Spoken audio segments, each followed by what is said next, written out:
Hello everybody, it's Thursday, May 8th.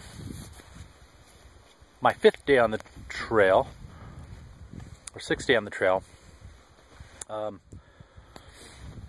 Adventure time here, and I'm at mile 68 at Rodriguez Spur Spring, or fire tank rather. There's a fire tank up the hill. And over here, there's a small spigot where you can get water and filter the water. And I hope to make it to down there, Scissors Crossing, mile 77 by tonight. Or it should be easy, another eight or 9 miles or so. So, and here's some shade here, and another shady area there. And so, last couple days, Monday was day 3 on the trail. Turned out to be a long day, and I rolled my ankle like 3 times. So, and the weather began to turn, began to get really windy, dropped down to 40 degrees plus 70, 60 mile an hour winds. Wind chill probably dropped like crazy. I did take a video in my tent at 5 a.m. on Tuesday morning. Sorry about that. It was a bit of a Blair Witch Project type of video. That wasn't my intent. But thanks for watching. It was crazy winds. The winds began to come in, and we were trying to hit mile 65, 56 for a campsite in the boulder fields, but it was way too exposed when we got there. Pretty dangerous, actually, depending on what the storm was going to hold. So me and Face and G-string and I'm forgetting now his name, his trail name, but we decided to stick together, and we pushed for 2 more miles to a small Jeep road that we saw on the topo map, where we could find some shelter. It was just a little bit of shelter, but it was a lot safer than being up on that ridge. And so we made for that Jeep road, stayed there, and it was okay. But it was a pretty dramatic wind, and dropped down. So the next morning we had 2 more miles for Face, which is my nephew Eric, to get off the trail at Sunrise Trailhead. And since I had rolled my ankle 3 times that day, I decided it was hurting. So I decided, you know what, this is a good time any.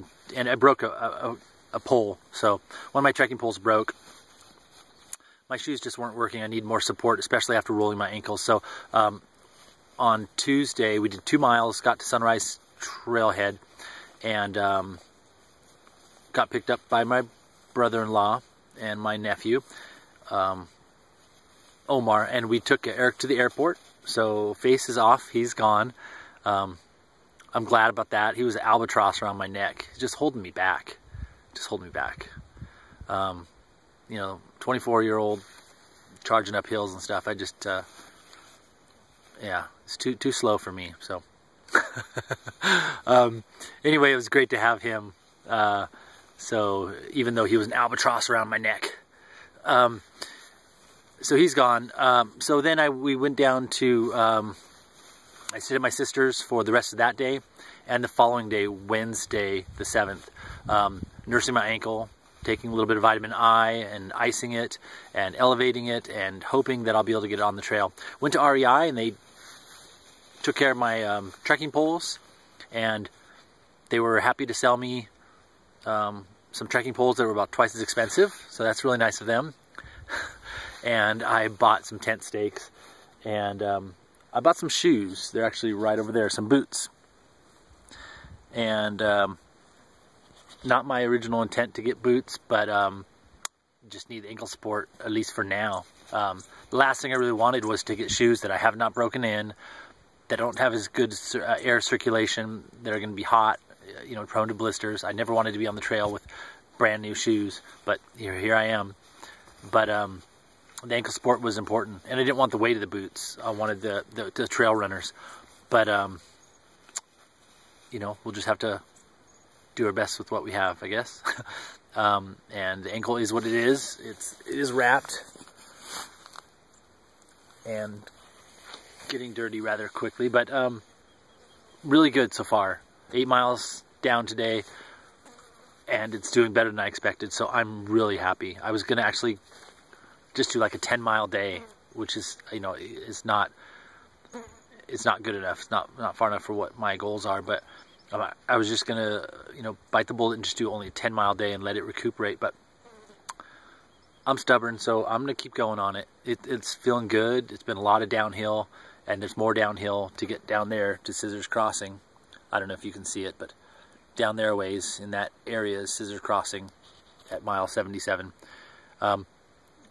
This is a point where there's a Rodrigo Spur fire tank is a crucial spot, because it's important to camel up, drink as much water, get as much electrolytes in you as possible, and camel up and drink as much water as possible, because I'm going to leave here with about 6 liters, because there's really no guaranteed water source for another 32 miles. And that's 2 days dry in a dry camp tonight, and well, there's no guaranteed water source. It's just too dangerous to hope that there's water and some cache, or that there's something down at Scissors Crossing. I can't risk it. So I'll be leaving here with a full pack of water from that filter. They're going to filter from that water tank. And that's about it. Loving the trail. My ankle is doing good. I'm having a good time. And just talked to the wife, so that was nice to talk to. And I got a chance to talk to my boys this morning when I was on the way up to the trailhead. And again, thank you for all your support, my family, all your support, and also my sister and my brother-in-law and my nephew for picking me up and getting me back out here and taking me to REI and all that jazz. So I think that's all for now, and thanks for watching. Take care. Bye-bye.